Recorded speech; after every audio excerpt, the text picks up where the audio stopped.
This story, though big, should be no surprise to any of you watching for obvious reasons, but Russia is indeed accumulating silver among other metals, and yes, even gemstones. We're going to talk about some of the reasons why, and also how it could push silver prices higher. Like I'm talking perhaps $40 or more. Let's talk about it as we explore.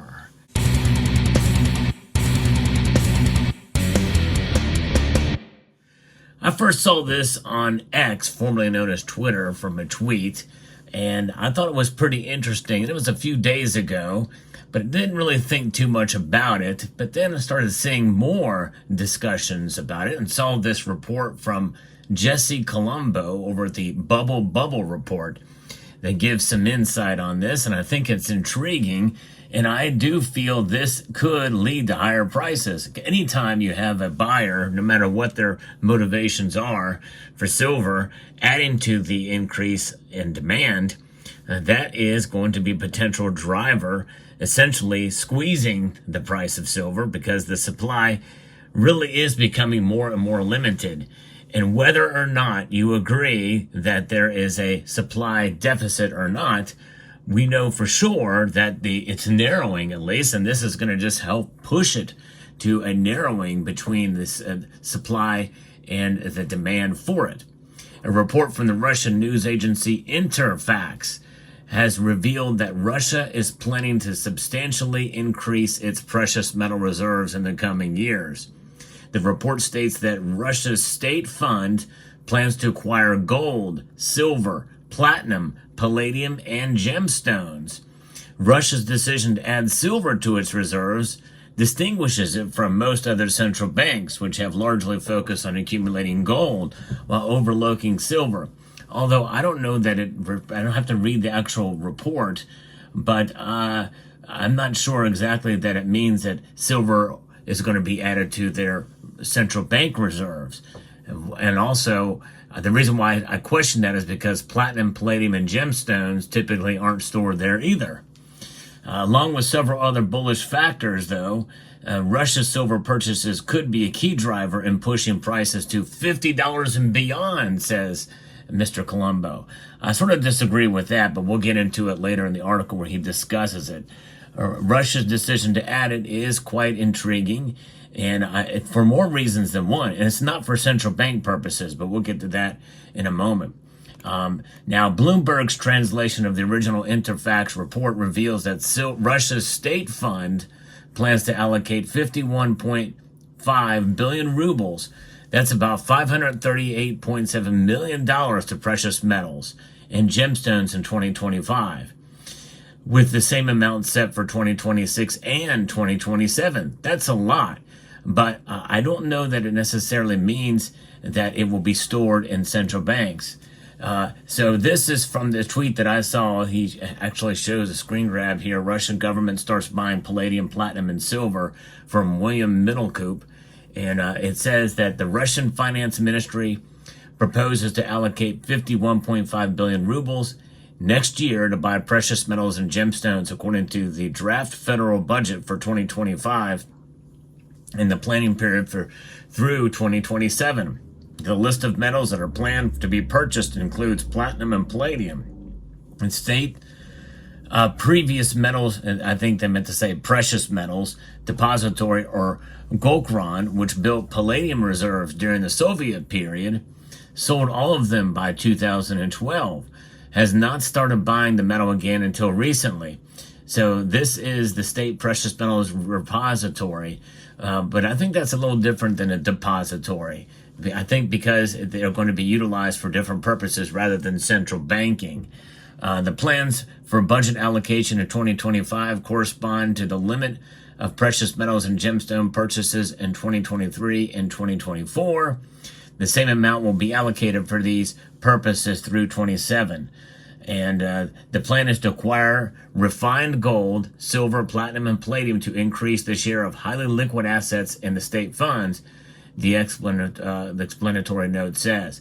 In recent years, the article continues, central banks worldwide have rapidly diversified their reserves, with gold being the primary beneficiary.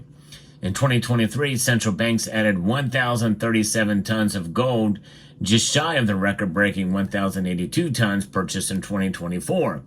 Central banks added a net 483 tons of gold for the first half of 2024, a 5% increase over the previous record of 460 tons set during the same period in 2023.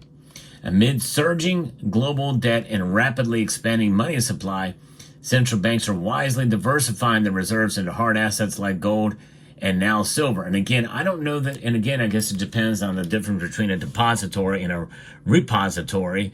When I think of repository, I'm thinking about taking metals that are available for other uses rather than central banking needs. I just have never heard of a central bank storing silver, and I don't know that this is. It could be happening. I just have. I don't know that I would necessarily go there based off of what the information is, but I could be wrong. As fiat currencies rapidly lose value and governments' bonds become increasingly risky, these assets offer a safer alternatives. It's entirely logical for Russia to further diversify its reserves with an assortment of precious metals, especially in light of the economic sanctions that have cut the country off from the SWIFT banking system. While the Interfax report did not specify how much silver's state fund plans to acquire, this move is noteworthy as Russia becomes one of the first countries to diversify its reserves into silver.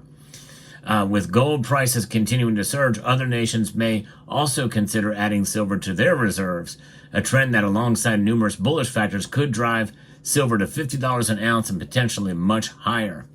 Now, he doesn't say there that it's going to be the main driver for silver to $50 an ounce. And again, I think it's a leap to say that Russia is adding silver to its central bank holdings.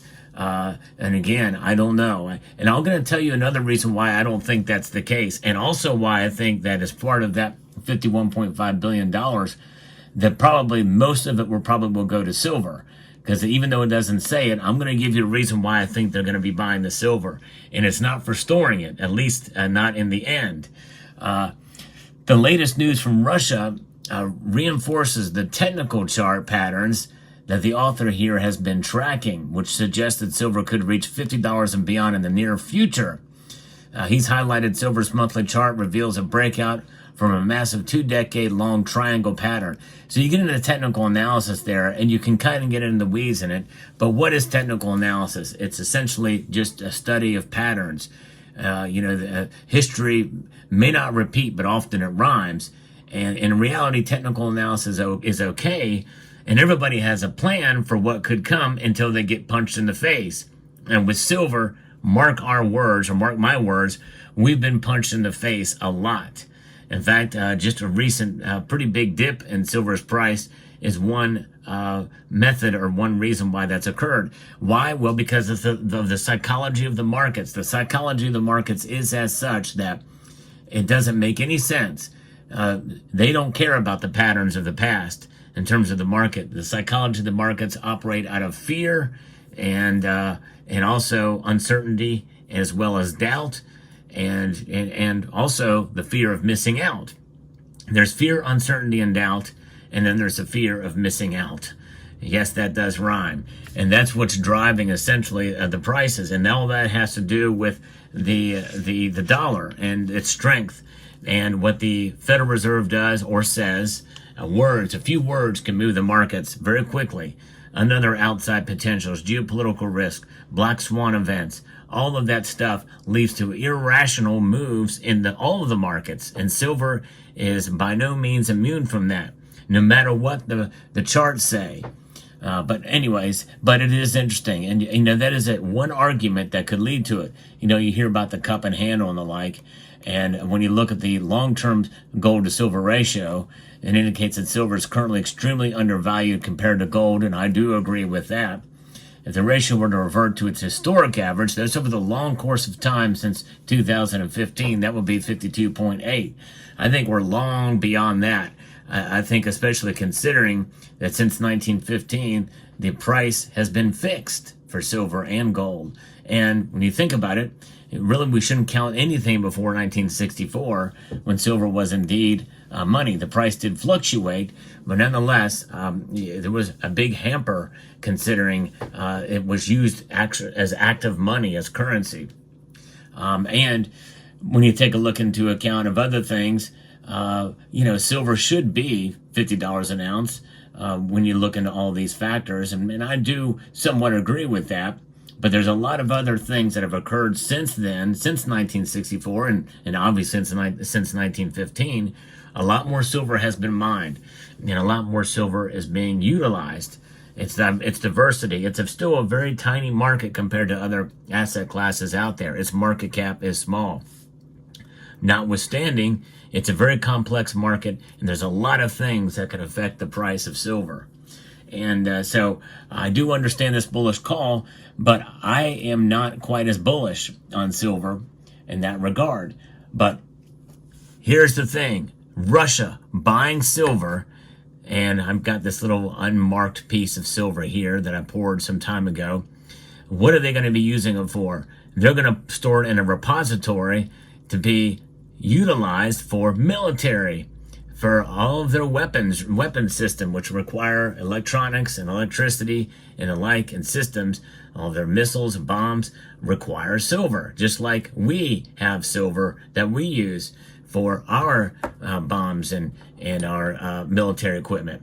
And I think that's what the majority of the silver is going to go for, and they may be running fairly low. So they're going to be buying some more silver. And I think that's what it's going to be used for. It's going to be consumed for military applications, which is why I think they're buying more than the allocation that they're saying. If we take it in parts, from how many billions of dollars compared to the rubles.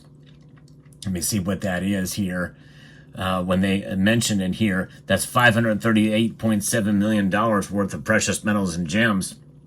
I believe a large chunk of that will go towards silver and be the majority of that, because for military strategic purposes.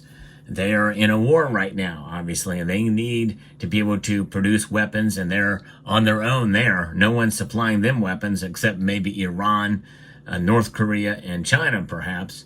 Otherwise, they have to produce a lot of on their own, and probably doing most of the production on their own. So that, I think, is still going to be bullish for silver. I don't think $50 bullish, but I think it could very well be that we could see it move up to $40 or above starting in 2025, next year, when they start importing this silver. And certainly in the 2026 and 2027. If that's what their plans are for, I think we'll likely see that occur. I don't think that's out of the realm of possibility. But let me know what your thoughts are. I hope you found this video informative, insightful, and educational. And I would like to extend a multitude of gratitude to each and every one of you for taking the time to watch this video, and to encourage you to please rate, share, comment, and subscribe.